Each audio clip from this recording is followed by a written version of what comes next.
올해가 이제 오늘 합쳐서 2주밖에 남지 않았습니다. 한 해를 돌아보면 여러 가지 다사다난한 그런 일들이 참 많았는데, 여러분은 그 중에 어떤 소식이 가장 좋은 소식이었습니까? 저는 개인적으로 2가지 정도 좋은 소식이 있었습니다. 그 중에 하나는 아들이 장교 복무를 무사히 잘 마치고 제대를 했어요. 얼마나 감사한지 몰라요. 여러분, 우리가 흔히 하는 말 중에 이제야 말할 수 있다, 그런 말이 있잖아요. 여러 사연들이 나한테 있는데 지금은 다 말할 수 없고, 그것이 다 지나고 어느 정도 해결되고 난 뒤에야 말할 수 있다, 그런 의미죠. 저는 개인적으로 6개월 방위를 받았습니다. 요즘으로 말하면 공익이죠. 그래서 한국 사회를 살아가는데, 남성으로 사는데 굉장히 무시를 많이 당했어요. 그래서 저희 아들만은 좀 그런 무시 안 당하고 장교로 갔으면 싶었습니다. 그래서 제가 추천을 했는데 기간이 길잖아요. 3년이 넘는 기간이니까. 근데 또 아들이 잘 받아주고 해서 제대하고 나니까 훨씬 더 장교로 간 것이 잘했다는 그런 생각이 든다, 그런 이야기를 하더라고요. 그런 사연이 있었습니다. 여러분, 이렇게 이런 말을 듣고 나면 그래서 저 사람이 저때 저런 결정을 하고 그런 말을 했구나, 이해가 가요. 말을 다 들어보면 이해 안 갈 그런 사람 사연이 없습니다. 목사는요, 직업상 성도들의 힘든 사연들을 먼저 듣고 또 함께 견디고 함께 기도해 줘야 될 그런 일들이 꽤나 많습니다. 그러다 보니까 성도들이 누구한테 말도 못하고 마음 졸이고 힘들어했던 그런 일들이 회복되고 또 그것에서 정말 하나님의 일하심을 경험하고 나면 그걸 보는 기쁨이 너무 커요. 목회하는 보람을 느끼게 됩니다. 우리가 이렇게 한 해를 다 정리할 때쯤 되면 아직 여전히 내 삶 가운데 힘들고 해결되지 않아서 말문이 막히는 그런 상황이 있는가 하면, 고비를 넘어가고 문제가 해결되고 또 기도 응답이 돼서 기쁨과 감사와 간정의 말문이 터지는 그런 때도 있습니다. 12월 25일은 예수님이 이 땅에 탄생하신 성탄절입니다. 전세계 교회가 성탄절로 지켜요. 저희 브라이트 교회는 늘 성탄절을 앞두고 그 전주 예배를 성탄 예배로 드립니다.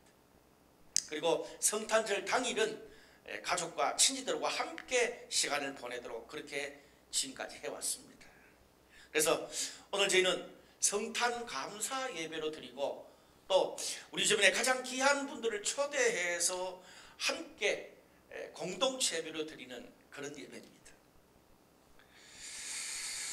이처럼 성탄은 하나님이 인간에게 주신 최고의 좋은 소식이고요, 임마누엘이라 그러죠. 하나님이 우리 인간 삶에 함께 하시고 찾아오신 사건이 성탄입니다.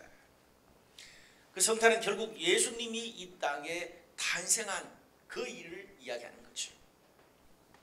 저는 오늘 그 예수님 때문에 내 인생의 말문이 터지고 우리가 예수를 믿는 이 사건, 이 신앙이 하나님의 가장 좋은 소식이 되는 것을 오늘 한 번 더 발견하고 확신하는 그런 귀한 시간이 되시기를 주님의 이름으로 축원합니다. 여러분, 우리가 신약 성경을 보면 마태, 마가, 누가, 요한 4개 복음서가 있어요. 예수님의 이 30년 이상 사셨던 이 땅의 모습이 그냥 하나의 모습인데, 그것을 보고 기록한 4사람의 각자 다른 관점 그리고 다른 신앙의 칼라로 예수님의 소리를 기록하고 있습니다. 결국 구원을 주시는 예수님의 모습은 같은데 각 책마다 신앙의 칼라, 강조점이 다르다는 말이에요. 예를 들어 기도에 대해서도 누가복음에는 기도를 이야기할 때 간절하게 기도하고 성령을 찾는 것을 강조합니다. 근데 마태복음에서는 기도를 이야기하면서 너희가 기도 많이 한다고 떠버리지 말고 골방에 들어가서 엄밀하게 기도하라, 이야기를 강조하고 있어요. 무슨 말입니까? 우리가 성경을 읽을 때에 사복음서를 통해서 전체적인 종합적인 예수님의 모습 신앙을 봐야 우리의 신앙이 어떤 극단적인 한쪽으로 치우치지 않고 온전한 균형을 잡을 수 있다는 말입니다. 그래서 이 복음서 4명의 기자가 예수님이 탄생하는 이 성탄과 관련된 이야기를 기록할 때도 사뭇 강조점이 다릅니다. 오늘 저는 누가가 그리고 있는 성탄 이야기를 여러분과 함께 나눌까 합니다. 오늘 누가복음의 저자인 누가는 유대인이 아니고 이방인 출신이에요. 뭐 성경과 율법을 잘 아는 그런 사람들에게 이 누가복음을 쓴 게 아니라 누가복음 처음 시작할 때 보면 데오빌로 각하에게 쓴 편지예요. 아마 학자들이 이 데오빌로, 누가복음을 받았던 데오빌로는 로마의 아주 고위 관리 중에 회심한 사람일 거다, 그런 이야기를 해요. 그러니까 기독교나 어떤 복음 신앙에 대해서 잘 모르는 이방인들을 위해서 쓰여진 책이 누가복음입니다. 저는 오늘 이 누가복음, 이 누가가 전한 성탄을 좋은 소식과 고백과 감사의 말문이 터지는 것으로 규정했습니다. 제가 규정한 거예요. 왜냐하면 성경에 나와 있어요. 좋은 소식, 그리고 고백과 감사의 말문이 터지는 것이 누가가 바라본 성탄입니다. 특별히 오늘 본문이 누가복음 1장이 80절이 돼요. 굉장히 깁니다. 또 복잡해요. 여러 가지 이야기가 동시에 있어요. 그리고 보면 늙은 제사장 부부 이야기가 나왔다가 어린 마리아 이야기가 나왔다가 그리고 뭐 그 제사장 부부가 같이 뭐 찬양했다가 마리아가 찬양했다가 천사가 나와서 뭐 찬양했다가 굉장히 이야기가 복잡습니다. 그래서 저는 오늘 이 늙은 제사장 부부와 관련된 이야기를 중심으로 메시지를 전할까 합니다. 오늘 성경에 보면 여기 나오는 이 제사장 부부는 남편이 사가랴, 아내 이름이 엘리사벳입니다. 오늘 성경에서 이 두 사람을 어떻게 평가하느냐 하면 하나님 앞에서 의인이고 모든 말씀대로 순종하고 지켰다, 그렇게 말합니다. 평생 하나님 앞에 신실하게 살아온 그런 목회자 부부예요. 근데 문제는 이 부부에게 자식이 없었다. 그것이 한 가지 이들의 핸디캡이었어요. 근데 뭐 요즘은 사실 자녀를 갖지 않는 그런 부부들도 꽤나 많습니다. 근데 당시 고대 이 성경이 쓰여졌던 고대 이 이스라엘 근동의 문화에서는 다산, 아이를 많이 낳는 것이 인생과 신앙의 축복이라고 여겼습니다. 그러다 보니까 아이가 없다는 것은, 못 낳는다는 것은 아주 인생과 신앙의 큰 축복 하나가 없는 것으로 치부됐습니다. 어디를 가도 늘 그것 때문에 위축이 됐고요. 우리나라도 과거에 뭐 고려시대나 조선시대 보면은 분명히 뭐 여자의 문제가 아니고 남자의 문제일 수도 있는데 아이가 없는 이 여인들이 쫓겨나는 그런 경우가 꽤나 있었습니다. 오늘 본문에 나오는 사가랴, 엘리사벳 부부는 나이가 많다 그랬어요. 오늘 성경에 보니까 나이가 많다 보니까 곧 이제 제사장 직무도 은퇴할 때가 다가오고 있어요. 근데 그것도 모자라서 아이가 없었으니까 나이 많은 이 제사장 부부, 아이도 없는 이 부부에게 인생에 무슨 특별한 재미나 소망이 있었겠습니까? 근데 오늘 본문의 13절에서 19절을 보면 그렇게 살아왔던 이 사가랴 부부에게 놀라운 인생의 반전이 일어납니다. 내용은 이렇습니다. 사가랴가 이제 자기 순번이 되어서 성전에 들어가서 제사장 직무를 감당하고 있는데 또 이 밖에는 그 바운더리 밖에는 이제 그 백성들이 예배드리고 있었고요. 근데 이 사가랴한테 개인적으로 천사가 나타나서 이런 메시지를 줘요. 핵심은 나이 많지만 너희 부부가 아들 낳을 거다. 그 아들의 이름을 요한이라 그래라. 근데 그 요한이 예수님의 길을 예비하는 사람이 될 것이다. 이것이 내가 너희한테 주는 좋은 소식이다. 그렇게 천사가 말합니다. 그러면서 그 좋은 소식이라고 말하면서 네가 기뻐하고 즐거워할 뿐 아니라 네 주변에 많은 사람들도 기뻐할 것이다. 기쁨의 소식이 될 거다. 네 인생과 네 주변 사람들한테. 그 기쁨의 이야기를 세 번이나 얘기해요. 강조하는 거죠. 근데 사가랴가 나이가 굉장히 많았나 봐요. 그걸 어떻게 믿어요? 그래서 그걸 믿지 못하니까 천사가 어떻게 해요? 그 일이 실제로 너희한테 일어날 때까지 너는 말을 못할 거다. 벙어리가 될 거다. 그렇게 해서 벙어리가 되어버립니다. 사가랴가 이제 제사장 직무를 마치고 밖으로 나왔어요. 근데 성도들이 보니까 우리 그 제사장님 목회자가 말을 못하고 어버버버 하니까 분명히 저 성전 안에서 직무를 감당하면서 무슨 일이 있었겠거니 그런 생각을 하게 됐어요. 여러분, 제가 지금 목회자잖아요. 설교하는 사람이에요. 설교 안 하더라도 예를 들어 뭐 또 찬양을 인도하거나 아니면 예배 순서를 인도해야 되면 제사장, 목회자에게 가장 중요한 게 뭐예요? 성도를 이끌 때에 말하는 거예요. 제가 말을 못하면 어떻게 될까요? 설교할 때 아무리 뭐 수화를 해도 전달이 안 되잖아요. 더 이상 앞으로 제사장의 직무, 목회를 감당할 수가 없어요. 오늘 분명히 성경에 천사는 사가랴한테 좋은 소식을 전한다 그랬는데 오히려 그날 이후로 이 사가랴는 벙어리가 되고 목회를 더 진행할 수 없는 어려움에 처하게 돼요.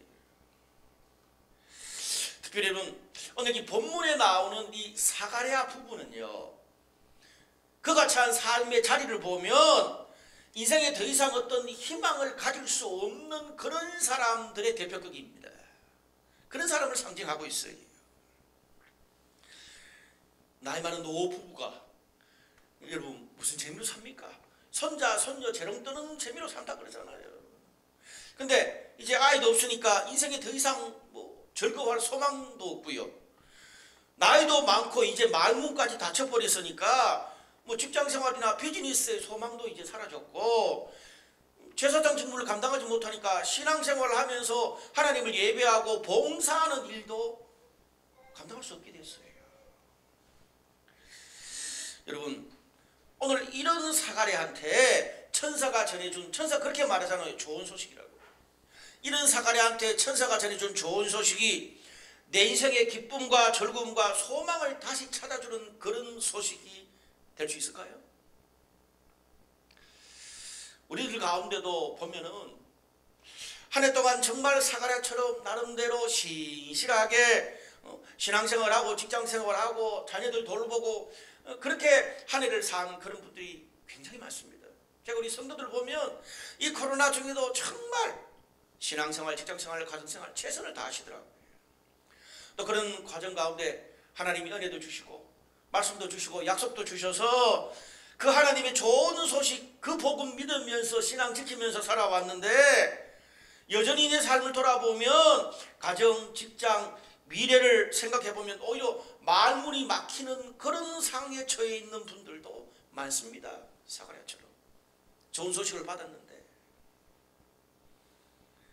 그래도 마지막까지 하나님을 예배하고 또 기도하는 그런 신앙의 열정은 붙들었는데 오히려 여러 가지 사연으로 그 신앙의 열정마저 접어두고 살아온 그런 분도 계세요. 그렇게 어떤 분들은 그렇게 3년, 5년, 10년 동안 그렇게 살아온 분들도 힘들게 살아온 분들도 계시더라고요. 그럴 때 과연 내가 믿고 섬기는 하나님 신앙이 나에게 정말 좋은 소식일까? 오늘 천사가 말했던 것처럼 하나님을 믿는 신앙, 복음이 정말 좋은 소식일까? 의문을 가지게 되잖아요. 또 그래 유명한 위르겐 몰트만이라는 신학자가 이런 말을 했습니다. 인생의 어려운 일들이 계속 일어나는 것보다 가장 힘든 것은 내 인생에 더 이상 붙잡을 만한 희망 자체가 사라지는 거예요. 다시요. 인생의 어려운 일들이 계속 일어나는 것보다 가장 힘든 것은 내 인생에 더 이상 붙잡을 만한 희망 자체가 사라지는 거예요. 근데요, 오늘 이 누가복음 1장 2장은 예수님의 탄생, 이 성탄과 관련해서 일어나는 그런 이야기, 또 거기서 만나게 되는 사람들 스토리가 누가복음 1장과 2장이거든요.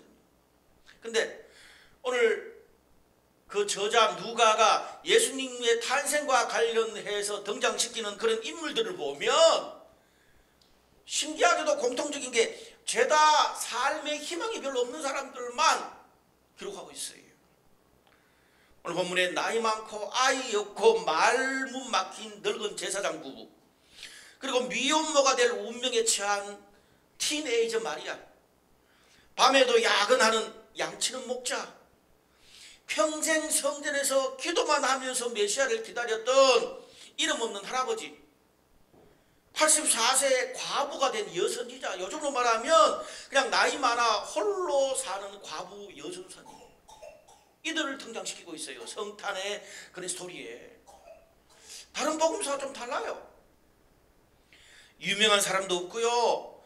뭐 깊이 성경을 알고 신학을 하고 막 멋지게 살아겠던 사람도 없고, 어떤 면에서 인생의 화려한 스포트라이트하고는 너무 거리가 멀다 못해 평범하고, 또 이런 사람들은 없어도 아무 상관이 없는, 존재감이 없는 사람들로만 구성되어 있어요. 다시 그들의 삶에 어떤 희망과 열정을 찾기 힘든 사람들이 오늘 예수님의 성탄의 주인공으로 등장하고 있습니다. 오늘 누가는요, 그런 희망 없는 그들에게 예수님의 좋은 소식, 성탄의 좋은 소식이 전해졌다고 이야기해 주고 있습니다. 여러분, 누가가 왜 그런 소망 없는 그런 이 사람들을 소환해서 아기 예수의 소식을 듣게 하셨을까요? 오늘은 그 이유를 성탄의 소식, 그리고 하나님의 좋은 소식을 이 사가랴한테 전해준 이 천사를 통해서 알 수가 있습니다. 오늘 천사의 말이 13절에서 20절까지 쭉 나옵니다. 사가랴한테 했던 말이. 거기에 정말 핵심만 제가 한번 읽어드릴게요. 천사가 그에게 이르되 사가랴여 무서워하지 말라. 너의 간구함이 들린지라. 네게 아들을 낳아 주리니 그 이름을 요한이라 하라. 너도 기뻐하고 즐거워할 것이요 많은 사람도 그의 태어남을 기뻐하리니. 그가 모태로부터 성령의 충만함을 받아 이스라엘 자손을 하나님께로 많이 돌아오게 하겠습니다. 그리고 마지막 부분에 천사가 대답하여 이르되 나는 이 좋은 소식을 네게 말하라고 보내심을 받았노라. 때가 이르면 내 말이 이루어지리라 하더라. 이 이야기를 해줘요. 무슨 말입니까? 오늘 하나님이 천사를 보내서 사가랴에게 이런 말을 했던 것처럼 오늘 성경에 이렇게 기록되어 있는 이유는 하나님이 사가랴의 기도를 들은 것처럼 우리의 간절한 기도도 들으셨다는 거예요. 무서워하지 말라는 거죠. 더 이상 불안하거나 두려워하지 말라는 거예요. 사가랴처럼 우리들에게도 너희 삶의 기쁨을 다시 찾아주고 우리가 주님께 돌아갈 수 있도록 하기 위해서 하나님이 이 성탄의 소식을 말씀에 기록했다는 거죠. 그러면서 보다 구체적으로 그것이 어떻게 진행되는지를 말해줘요. 7절에 그가 엘리야의 심령과 능력으로 주 앞에 먼저 와서 아버지의 마음을 자식에게 거스르는 자를 의인의 설기에 돌아오게 하고 주를 위하여 세운 백성을 준비하리라. 무슨 말입니까? 우리 주변에 머리로는 하나님의 사랑과 부르심을 알고 과거에 신앙생활을 했지만 아직도 주님께 돌아오지 못하고 있는 사람들에게 하나님 아버지께 돌아올 수 있는 그런 신앙의 열정을 다시 회복시켜 주겠다는 거죠. 하나님을 거스르고 가정을 거스르고 공동체와 사람들을 거스르고 자기 고집대로만 살고 정신 못 차리는 그런 사람들을 하나님 다시 돌봐줘서 다시 일으켜주겠다는 거예요. 세상적인 것에만 푹 빠져서 사는 그런 사람도 언젠가는 주님을 위하는 백성으로 다시금 그들을 준비시켜 주겠다. 그 약속을 해주고 있습니다. 이런 좋은 소식을 전하려고 천사를 보내셨고 성경을 우리들에게 기록해 주셨습니다. 그런데 오늘 여기 나오는 이 천사의 그 예언들, 여러분 이게 인간의 노력과 열심으로 가능한 일입니까?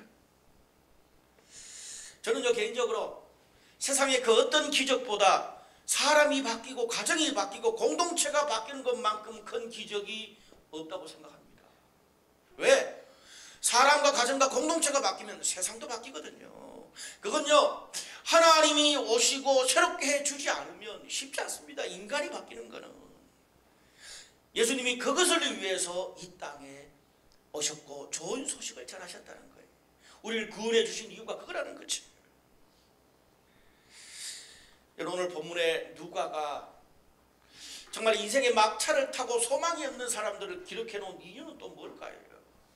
오늘 본문에 나온 것처럼 퇴의 문이 막히고 말문이 막히고 직장의 문이 닫히고 예배의 문이 닫혀버린 늙은 노인 사가랴 부부가 회복될 수 있다면 하나님 앞에서, 또 누가복음 1장 2장에 등장하는 그런 수많은 소망 없는 사람들이 회복될 수 있다면 우리 주변에 희망 없이 살아가는 어떤 사람도 하나님이 건지고 회복시키지 못할 사람이 없다는 거예요. 좀 리얼하게 말하면, 너 나이 몇이야? 30, 40밖에 안 됐는데 왜 소망 없다 그래? 하나님 앞에서. 늙어서 은퇴하기 직전인 그런 제사장 부부도 하나님이 회복시켜 주는데, 그 말이죠. 티네이저도 회복시켜 주는데, 이제 죽음을 앞두고 있는 그런 과부 여섯이자 평생 교회에서 그냥 기도만 하는 그런 할아버지, 밖에서 뭐 특별히 성공한 것도 없는 그런 할아버지도 하나님이 소망과 신앙의 열정을 회복시켜 주는데 왜 더 이상 소망과 신앙이 회복될 수 없다는 말을 하지 말라고 이야기하는 거예요. 오늘 천사의 말처럼 늙은 사가랴의 아내 엘리사벳이 드디어 임신을 합니다. 그리고 이렇게 고백해요. 24절에 이후에 그의 아내 엘리사벳이 잉태하고 5달 동안 숨어 있으며 이르되 주께서 나를 돌보시는 날에 사람들 앞에서 내 부끄러움을 없게 하시려고 이렇게 행하심이라 하더라. 오늘 저는 엘리사벳의 고백을 들으면서 제 마음에 제일 와닿는 2개의 문장이 있었습니다. 그럼 뭡니까? 나의 수치를 없애주셨다는 거지. 하나님이 돌보셨다는 거예요. 나의 수치를 없애주신 것과 하나님이 돌보시는 것이 같이 가요. 여러분, 우리가 하나님의 사랑을 느끼고 하나님의 구원을 느낄 때 우리는 연약한 인간이기 때문에 내 삶에서 하나님이 함께 계신다는, 새롭게 하신다는 증거를 볼 때 하나님의 사랑도, 하나님의 구원도, 하나님의 일하심도 느낄 수 있는 존재가 인간입니다. 그 이야기죠. 사람마다 다양한 패턴으로 하나님의 일하심을 경험합니다. 오늘 누가복음 1장과 2장에서도 그래요. 어떤 사람은요, 사가랴 부부처럼 하나님의 말씀 약속이 내 삶에 응답되는 것을 보면서 하나님의 일하심을 경험합니다. 또 어떤 사람은 뒤에 이야기에 나오는 어린 마리아처럼 신앙의 동료들의 간증과 위로와 권면을 통해서 하나님의 그 확신을 가져요. 또 어떤 사람은 고단한 삶을 살던 양치던 목자, 성전에서 기도만 하던 시므온, 또 금식하던 과부 여섯이자 안나처럼 예수를 만남으로 하나님을 경험하는 그런 사람도 있습니다. 그런데 오늘 이 누가복음 1장, 2장 누가가 그리고 있는 예수님의 성탄과 관련해서 나타나는 인물의 공통점이 있습니다. 이게 포커스입니다.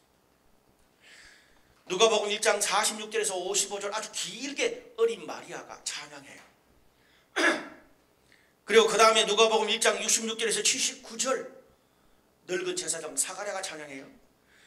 그 다음 장 누가복음 2장 20절에 목자들이 찬양해요. 한 줄로 심플하게.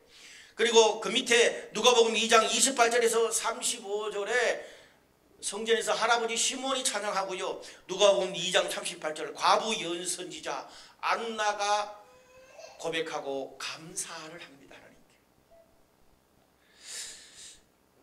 하나님을 만난 사람, 하나님을 경험한 사람들이 다 찬양하고 고백하고 간증하고 감사한다는 거예요. 근데 중요한 것은 여러분 여기에 찬양하고 고백하고 감사하는 이 사람들이 그들의 삶의 면면 삶의 자리를 우리가 볼 때에 어떤 열정, 감사, 소망을 가질 수 있는 그런 어떤 삶의 자리가 아니었어요.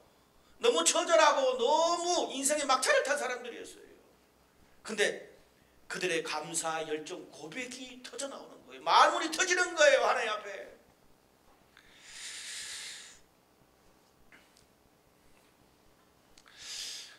저는 오늘 본문에 나오는 정말 인생의 막차를 타고 가다가 하나님을 경험하고 성탄의 소식을 들으면서 하나님께 기쁨과 감사의 말문이 터지는 사람들을 보면서 저희 교회 하반기에 정말 저한테 감격스럽게 했던 몇몇 성도들이 생각났습니다. 공교롭게도 오늘 우리 대표 기도했던 우리 수정자매 남편, 신앙생활을 하던 아내 따라서 교회 왔어요. 의리로 교회 다녀준다 그랬어요. 처음 왔을 때. 근데 정말 우리 수정자일 뿐 아니라 온 교회 성도들이 기도하면서 이번에 그 추수감사절 때 10년 만에 학습을 받았습니다. 감동이죠. 또 그래 우리 성도 가운데 10년 가까이 여러 가지 문제와 비즈니스가 꼬여가지고 포기할까 말까 숱한 고민을 했던 성도가 최근에 하나님이 길을 여시는 걸 경험하고 뒤집어졌습니다.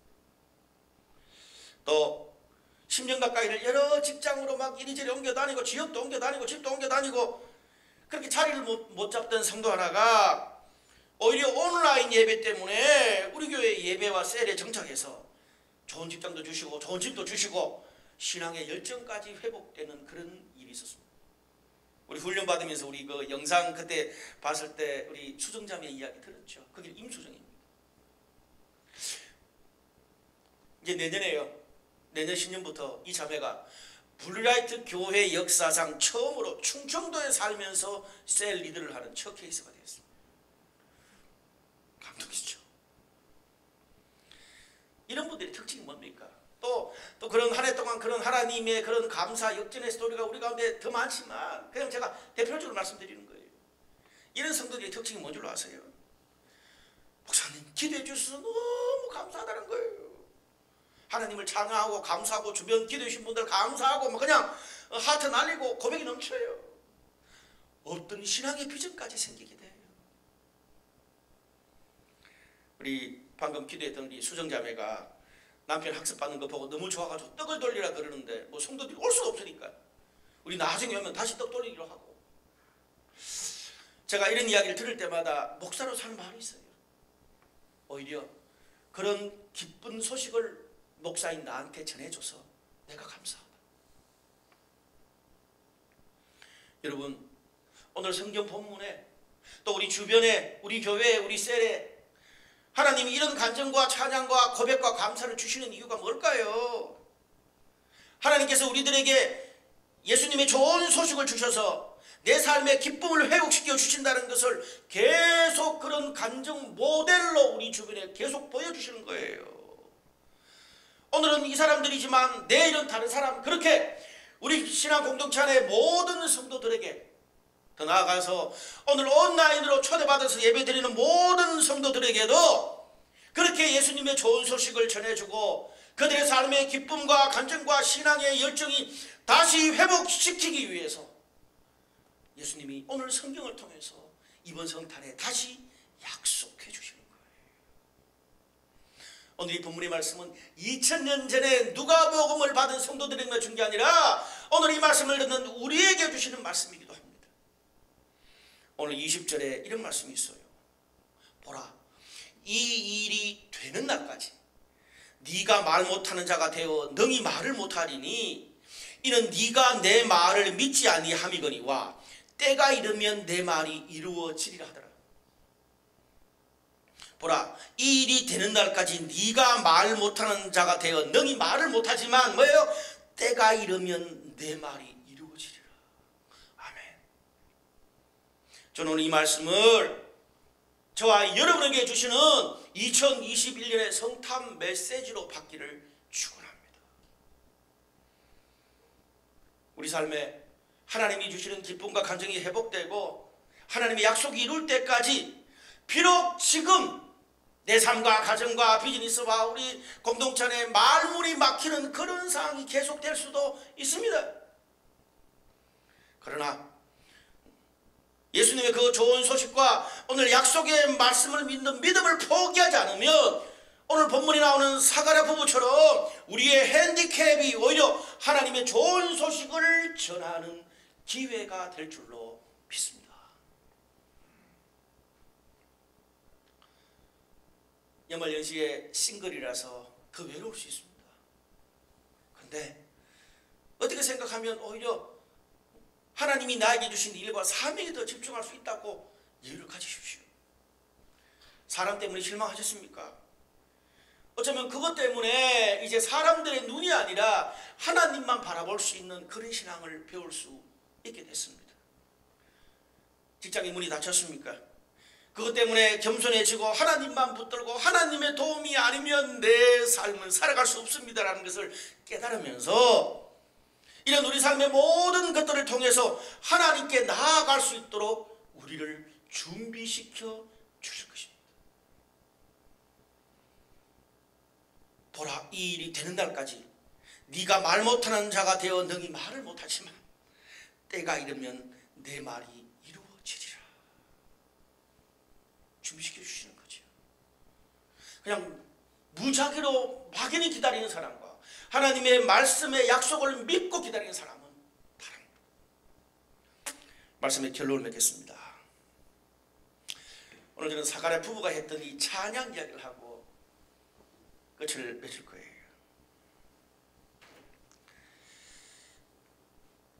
오늘 그 67절 그 뒤로 보면 사가랴의 찬양이 나옵니다.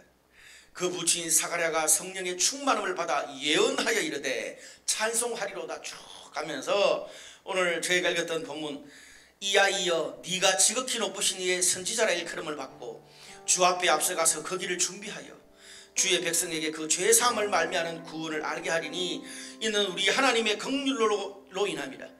이로써 돋는 해가 위로부터 우리에게 임하여 어둠과 죽음의 그늘에 앉은 자에게 비추고 우리 발을 평강의 길로 인도하시리라 하니라. 무슨 말입니까? 그가 하나님의 일하심을 경험한 것은 단지 그냥 없던 아들 놓는 것으로 하나님을 경험했어요. 경험하고 나니까 그제서야 하나님이 뭔가 나한테 주시고 기도 응답을 주셔서만이 아니라 하나님이 지금까지 계속 나뿐 아니라 이 세상에 죄 많은 모든 사람들을 위해서 구원하시고 사랑하시고 지금도 인도하신다는 하나님 그분 자체, 예수님의 복음 자체가 눈에 들어오기 시작하는 거예요. 여러분, 우리는요 그냥 하나님이 나에게 어떤 기도 응답을 해주시고 뭔가를 주셔서 감사하고 하나님이 일하심을 전가하는데 그걸 근거로 하나님 뭘 봐요? 과거나 지금이나 나뿐 아니라 이 세상에 있는 모든 사람을 사랑하시고 그렇게 구원하시고 인도하시는 하나님을 보게 하시는 거예요. 그걸 찬양하게 하시는 거예요. 그뿐 아닙니다. 아내 엘리사벳도 찬양합니다. 그 일 있고 난 다음에 41절에서 45절까지 보면 요약하면 어린 마리아를 찾아가요. 자기와 비슷한 동병상련의 마리아를 찾아가요. 마리아도 성령으로 잉태됐다고 천사한테 말을 들었는데 이 이야기를 주변 사람 누구한테 말해주십니까? 엘리사벳이 자기랑 동병상련을 겪은 마리아한테 찾아가서 이렇게 말해요. 엘리사벳이 성령의 충만을 받아 큰 소리로 불러 이르되 여자 중에 네가 복이 있으며 내 태중의 아이도 복이 있도다. 내 주의 어머니가 내게 나오니 이 어찌된 일인가. 주께서 하신 말씀이 반드시 이루어지리라고 믿은 그 여자에게 복이 있도다. 오늘 그렇게 하나님을 경험한 하나님의 약속을 경험한 엘리사벳의 그런 찬양과 권면과 격려를 통해서 비슷한 동병상련에 처했던 어린 마리아가 예수를 성령으로 출생할 것이라는 확신을 가지게 됩니다. 이것이야말로 엘리야의 엘리사벳의 최고의 초대가 됐습니다. 여러분, 우리가 하나님의 일하심을, 하나님의 좋은 소식, 예수님의 좋은 소식, 성령님의 좋은 소식, 내 삶에 하나님의 일하심을 경험하고 나면 그것이 난 사람으로 끝나지 않습니다. 나처럼 그렇게 아파하고, 나처럼 그렇게 인생의 막다른 골목으로 가고, 나처럼 그렇게 회복됐으면 하는 그런 사람들이 생각이 나요. 말은 뭐 말할 필요 없어요. 내가 하나님을 만나고 내가 변화된 그 이야기 하면 그들도 똑같이 나처럼 회복되고 하나님 만나고, 또 그들이 또 변화돼서 또 다른 사람을 초대하는 그런 놀라운 일이 일어나게 될 것입니다. 오늘 우리가 성탄절에, 성탄 예배에 우리 그동안에 함께 있었던 귀한 분들을 초대해서 예배드리는 이유가 뭡니까? 내가 평생 동안 내가 이렇게 만났던 그 하나님, 그 신앙 공동체, 그 아름다운 좋은 소식을 너도 함께 들었으면 좋겠고, 너도 함께 그 기쁨 누렸으면 좋겠고, 너도 그 회복을 함께 경험했으면 좋겠다. 그것이 성탄의 기쁜 소식입니다. 메리 크리스마스. 오늘 그 성탄의 기쁜 소식, 하나님의 좋은 소식이 저와 여러분, 우리 모든 공동체, 여러분과 함께하는 모든 사람들, 가정과 직장과 수많은 이 땅의 모든 주님을 모르는 사람들에게 가장 귀한 초대와 간증이 될 수 있기를 주님의 이름으로